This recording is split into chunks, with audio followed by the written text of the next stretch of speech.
At least 7 people are dead and more than 20 others injured after a deadly Russian missile attack on Ukraine's capital. Overnight explosions rocked Kyiv. Plumes of smoke filled the skyline as cars and buildings caught on fire. Before the attack, Ukrainian President Vladimir Zelensky warned a strike was coming. He is now urging allied countries for help, saying, quote, "We must put pressure on Russia so that there is peace." Ukraine has already provided all the proposals, all the diplomatic options. We expect that during these months ahead, the conditions for decent peace will be approached either by force or diplomacy. And President Trump is set to meet with President Zelensky at the NATO summit in Turkey tomorrow. The U.S. is also expecting to speak with NATO leaders about the security of the Strait of Hormuz. A senior administration official said Sunday that several NATO allies are willing to help with security, but don't have the ships or assets to contribute in a meaningful way. Shipping traffic through the strait has not been the same since the U.S. and Israel attacked Iran last February. While solving the strait's security is one concern, President Trump also is expected to push the allies to increase their defense spending and military readiness. The strait, of course, is a key oil route and has a major impact on our gas prices. Right now, you see the average price for a gallon of regular in San Diego County now sits at $5.42. That is down 50 cents in 1 month. We are, of course, paying way above the national average. That right now is $3.80. The death toll from the twin earthquakes in Venezuela continues to climb. Authorities say more than 3,300 people are now confirmed dead. That is nearly 400 more than yesterday. The update does not include how many people are still missing. The U.S. Geological Survey warns the final death toll could exceed 10,000. Some Venezuelans are frustrated by the slow pace of updates. Acting President Delcy Rodriguez is ordering more troops to respond to the emergency while dismissing criticism over the military's handling of the crisis. A string of deadly mishaps plagued fireworks shows across the country over the weekend. This is in Chino. A car caught fire there after fireworks exploded outside of a home. 1 woman was killed and 3 other people were injured. And then after a soccer match at BMO Stadium in Los Angeles, fans ran for cover as those fireworks there, they shot into the crowd. The incident was blamed on a malfunction. And then in Chicago, the pilot of a Delta Airlines flight reported a firework hit the plane as it was preparing to land. Tower, we just had a firework hit our plane, Delta 1076, we're continuing. We're just hoping it was just a mortar that went off underneath, but definitely felt a big bang. Fortunately, that flight from Atlanta landed safely. Well, back here at home, after all of those fireworks celebrating America's 250th birthday, came the big cleanup. The day after July 4th is widely known as the dirtiest beach day. Volunteers combed through the sand, picking up the pounds of trash left after those beach parties.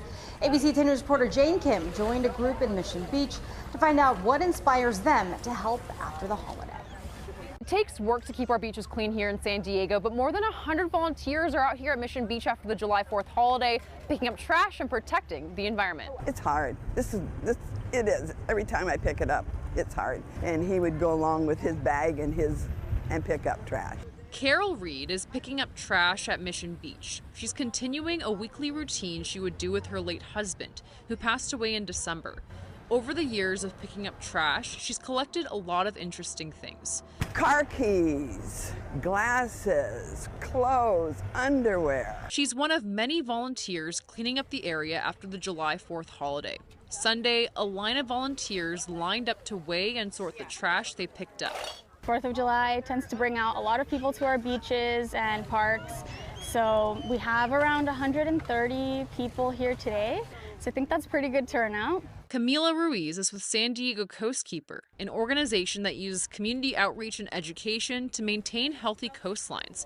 She says keeping San Diego beaches clean is important. It's great that people wanted to come out here the day after a holiday. Maybe they were tired from last night, but they still made it out here, so it's always really appreciated. This is a great community to be in, to find people who also want to spend their time doing this. It's really meaningful and helps us as well. Their efforts are helping to create a cleaner San Diego. At Mission Beach, Jane Kim, ABC 10 News.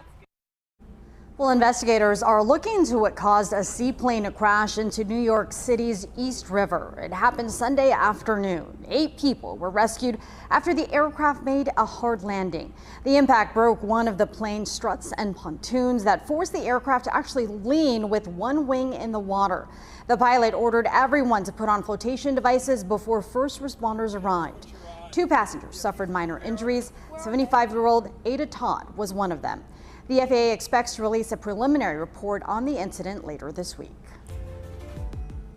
We are waiting for the closing arguments in the murder trial of Larry Miliete. Today, attorneys will meet in court for a hearing on jury instructions, and then closing statements are scheduled for tomorrow.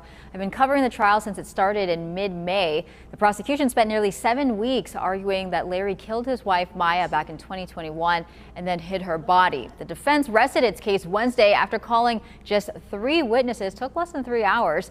Larry's lawyers claim the police botched the investigation, that there's no evidence of a murder, and suggest that Maya ran away. Now, if you want to get caught up on this trial, you can go to 10news.com and go to the search for Maya Miliete section.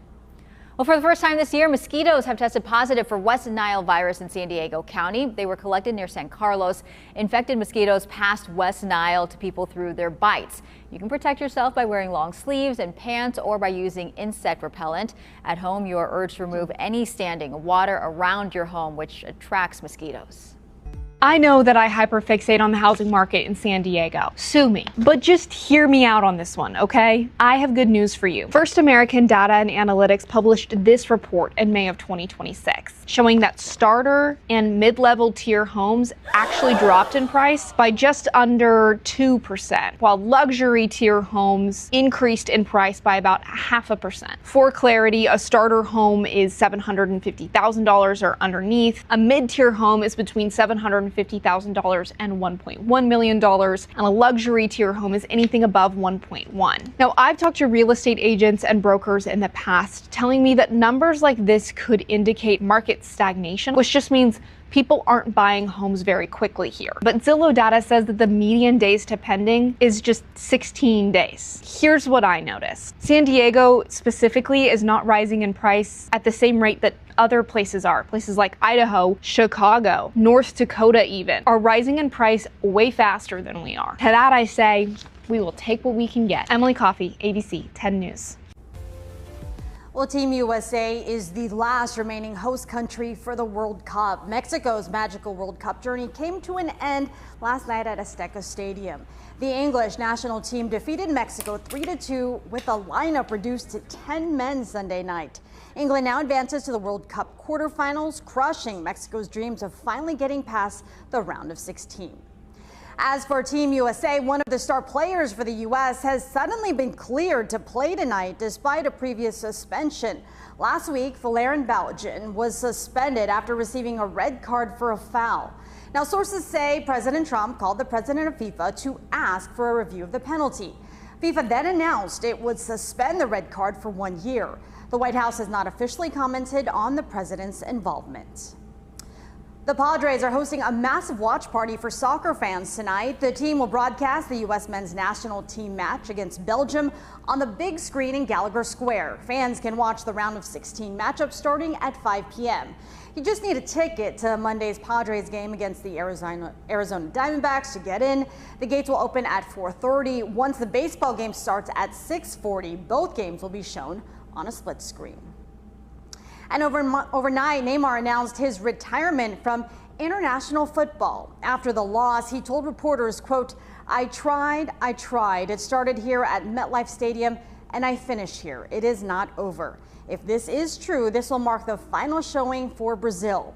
The 34-year-old concludes an epic international career, 80 goals, the most in Brazil's history, and scoring in 4 separate World Cups, making 130 appearances for his country. Well, there was a lot of incredible soccer yesterday. That's your ABC 10 News Streamline. Everything you need to know today in under 10 minutes.